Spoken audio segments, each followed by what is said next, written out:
Hi, everybody. It is Tanya Hertz here, and I am the founder and director of the Rec Innovation Lab at San Diego Miramar College. I'm also educator of entrepreneurship and business management at San Diego Miramar College and San Diego State University. And tonight we're going to talk a little bit about what you can do to really make good predictions about who your customers are going to be. And as entrepreneurs, we call those first set of customers who are most likely going to be buying from us, the early adopters. And those early adopters, they have the problem that we're trying to solve. They are actively seeking a solution to that problem. And that problem is really painful and real to them, right? And we do not want to simply guess who those early adopters are. Now, we start by guessing. We start by just brainstorming. So the first thing you're going to want to do is get together with your co-founders or whoever you trust, your team, advisors, to brainstorm, hash it out, talk about who you think those early adopters are. So I will, I'm going to share my screen. I'll show you the system that I use. It's a system that I actually have modified and created and modified over a number of years. And I call it the MAPS system, MAPS, M-A-P-S, because that's what the acronym spells out. And this MAPS system is a way for us to do more than just guess, and to actually do a little bit of research and find out if we were right in our guesses. So we've sat down with our co-founders, we've brainstormed, who do we think are going to be those early adopters? And list them out, right? List out all of the variables that make them uniquely them. So the example I have here is, so this is a blank template, and I have an example, a completed table over here for a startup that we were using as an example, making the hand sanitizer for, well, for our early adopters. We're trying to find out who those early adopters are. And we want to get as narrow in the focus as we can. We don't want to have a broad market of very different people. When we're identifying an early adopter initial target market, we want it to be very specific. You've heard the saying, maybe you've heard me say, there are riches in niches, right? There is so many advantages that you can achieve by having a very narrow initial target market. And without getting too much into them, we have plenty of videos on those that you can watch, but I'll just say that we want to keep it very narrowly focused because we want to become experts. We want to know everything about that market. We want to be able to advertise to the market. And I always say, if you would advertise to this market, your market segmentation, or your market that you've segmented differently to different people in that market, then you haven't segmented it enough. You haven't broken down the variables enough. By this, I mean, for example, you might be segmenting based on demographics, age, maybe race, maybe income, maybe education. It could be geographically in an area, a city. It could even be a part of a city. It could be an entire region. It could be psychographically, so their behaviors, right? How they think, how they act, how they feel, how they vote. Could be how they purchase or what they're purchasing it for. And if any of those variables changes how you would market to that segment, you need to pick another variable or another segment and put them in their own category. So you wouldn't market to a 65-year-old man the same way that you would market to a 16-year-old girl. Right? So once you have sat down with your team, you've thought about some different cohorts or some different potential markets. You want to write it all out, right? guess right now, guess as much as need be, and later we'll validate our assumptions. So for the hand sanitizer, I was saying, well, who would potentially buy this hand sanitizer? Maybe teachers, maybe students. And what kind of students? Well, maybe college students, maybe high school students, maybe moms who have little kids, or delivery drivers, or or people who are working in those occupations that are required, necessary occupations, that are necessary occupations for in this pandemic, who actually have to be out in public now. Any of those people might use my product for my startup that I was using as an example, hand sanitizer. And then you put those all on this list. I have 8 different segments that I came up with on my list. So we have our 8 segments here. You'll also, at the top, I recommend that you put any variables that are shared by every market, or every one of those markets, that you don't need to list the variable in there, because they all share it. So for example, in the example that I gave you of hand sanitizer, maybe that variable would be, well, maybe something like psychographically. We could say psychographically, all of them would use hand sanitizer, or believe that hand sanitizer is effective. And so they'd see that as an alternative to hand washing. Or maybe we could say every single one of them would be working outside of the home, if we were using occupation as a variable. Or maybe it could be something like geographically. I could say, well, I'm only going to start with my target market here in San Diego.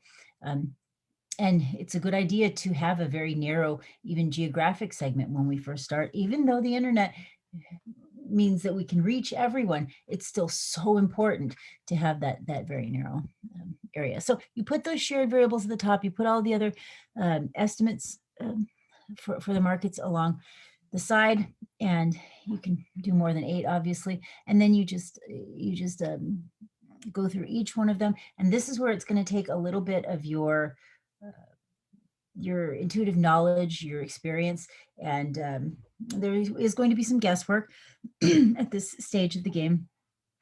And that is, that's why this part is actually useful, to have another person there with you. And so you're going to evaluate each of those different market segments along 4 different categorizations, maps. You follow the map.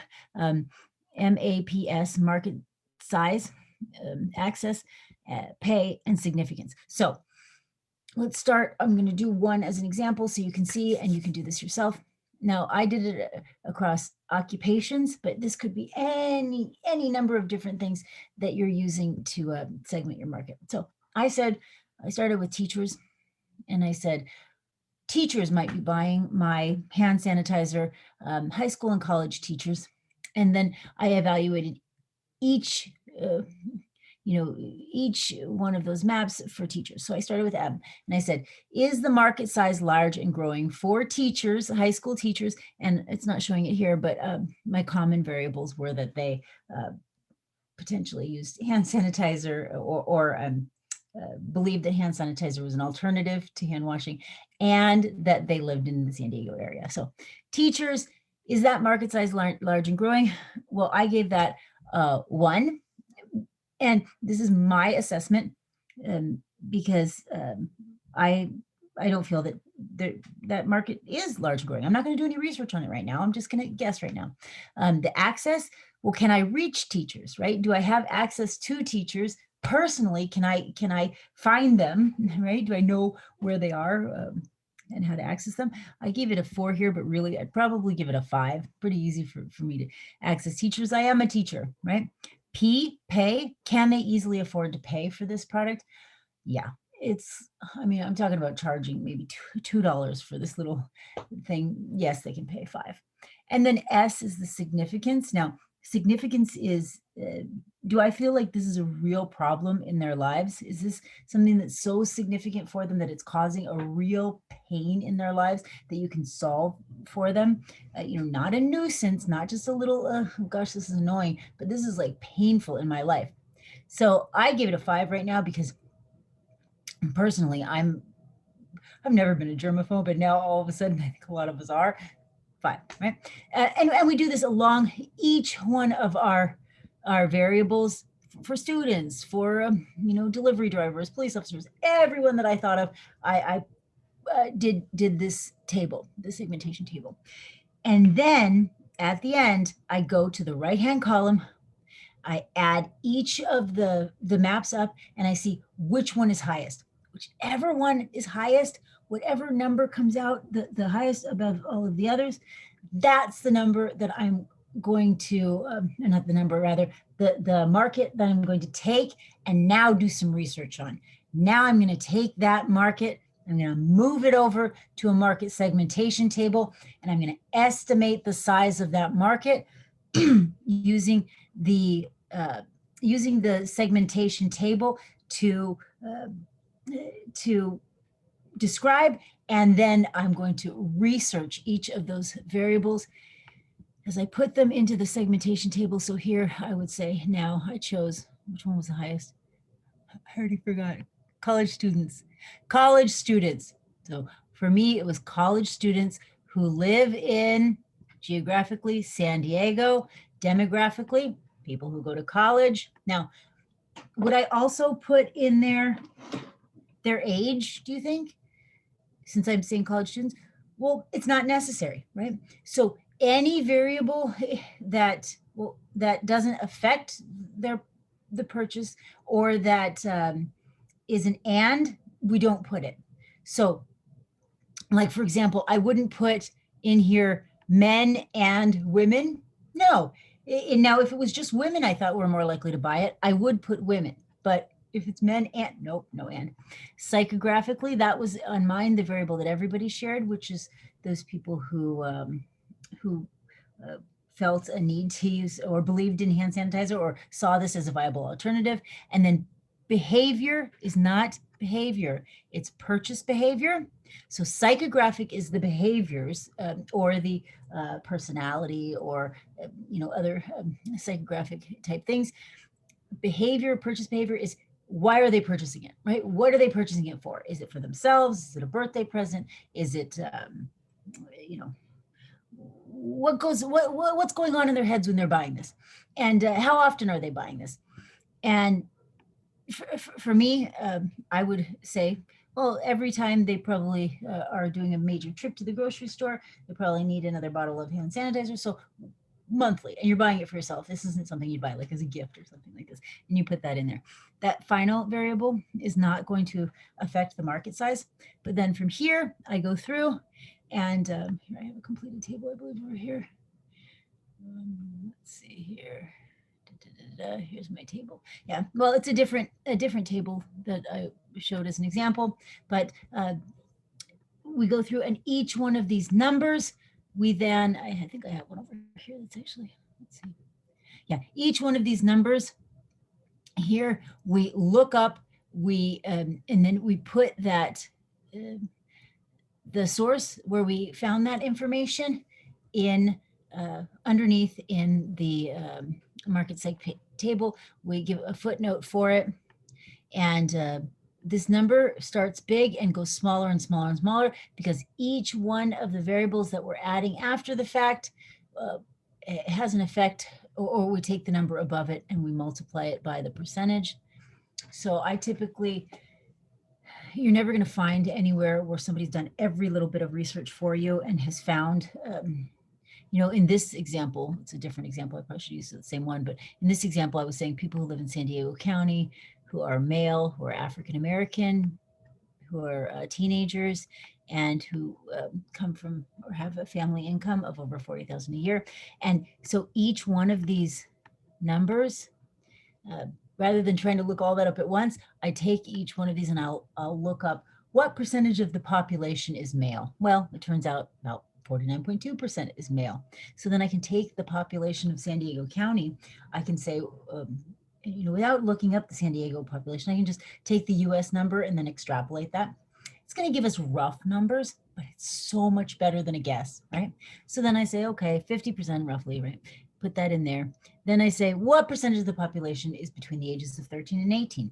And then it's about 13%. Take that, multiply it by the number above it. You keep getting a smaller and smaller number until you finally have a market size. Purchase behavior, like I said, it doesn't affect the number. It just tells us how often and why they're buying. And so we can say, okay, once I take my size of the market, I get it down, whittle it down. I've looked at it psychographically. I say, okay, it's roughly here about 4,000 people in this really small little early adopter niche market, and I have my 4,000 in there. Why do I want to even look up purchase behavior? Well, I know how often am I selling to this potentially 4,000 people. Well, it's only once per year. It's very different than once per day or once per once per month even. So it's just important that we do know this. So that's that. Good luck with this. This is one of those things that is very, very helpful, and it's so much better than guessing. And by the time you're done and you have the size of the market, you can pretty realistically say to anyone who asks, these are my early adopters. I'm sure that I'm fairly certain that these are my early adopters. I'm fairly certain that this is the potential size of my early adopters. And then the next step is you go out and you further research this. But instead of looking online, the next step is you actually go out there and you start doing primary research. So hope this was helpful. We'll keep watching videos. I have lots more videos on this, and we'll see you again soon. Take care.